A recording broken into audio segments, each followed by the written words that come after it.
Hello everyone and welcome to my channel, and today I'll be reading A Skirk Listener by me. So let's get into it.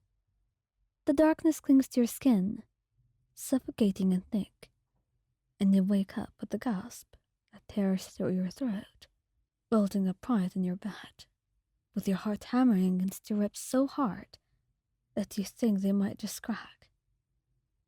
The sheets are twisted around your legs, and for a moment, you can't even recognize where you are. The nightmare still has its claws on you, shadows writhing at the edges of your vision, and you still feel those weird sensations. And you're trying your best to clear your vision, to just recognize where you are, but nothing's making sense anymore, and you can't see anything else in the state of panic that you're in. And then, a voice cuts through the fog, and you flinch, your eyes snapping to the corner of the room. Breathe.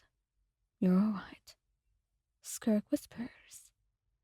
She moves toward you with that grace that she always carries, each step silent and deliberate. Those eyes that seem to see through everything, tracking your every movement, seeing if you hurt yourself in any way. You're safe, she says.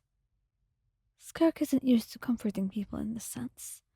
She's used to protecting, yes, and taking care of people. But coddling them? Comforting them? That was a little bit different. She wasn't the best at it. That didn't mean that she wouldn't try, however. She was not a quitter. So she sits next to you, wrapping an arm around you gently and squeezing your hand. You try to speak, but your throat is too tight. Your hands are trembling. You clench them into fists, trying to will the fear away, but your body isn't listening too well. She always runs cold. That's something you noticed. Something you try to focus on.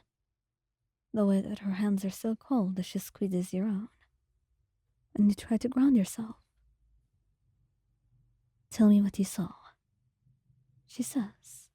It's not a command, really. She wouldn't force you. But if it makes you feel any better, she would listen. She would try her best to will away your fears. And yet you shake your head mutely. You don't want to give voice to the horror still crawling through your mind. You don't want to make them feel more real. Skirk reaches out, and you expect her to touch you. But instead she holds her hand, palm up between you, an offering rather than an intrusion. Then, tell me where you are. What? Tell me where you are. Right now, at this moment. Where are you? You blink at her. Then you look around the room. I am in our room. In my bed. Good. What else? You're here. That's right. What do you feel? You flex your fingers, uncurling them. The sheets, they're soft. And what do you hear? You force yourself to listen past the thundering of your pulse. The wind outside, and someone's dog barking in the distance. And what do you see? You. The words come easier to you now. And the moonlight, and there is my desk over there. Skirk nods, approving. It wasn't real, any of it. You don't have to worry about it, she says, and there's such conviction in her voice that you feel the last threads of the dream's hold on you begin to fray. Whatever you saw in your sleep, it can't touch you here. It felt so real, all of it.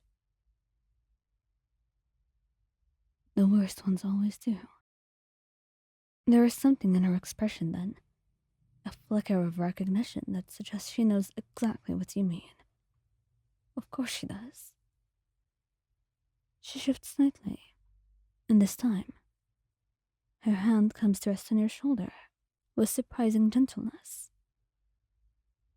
You want to know something about fear. Fear is not entirely logical.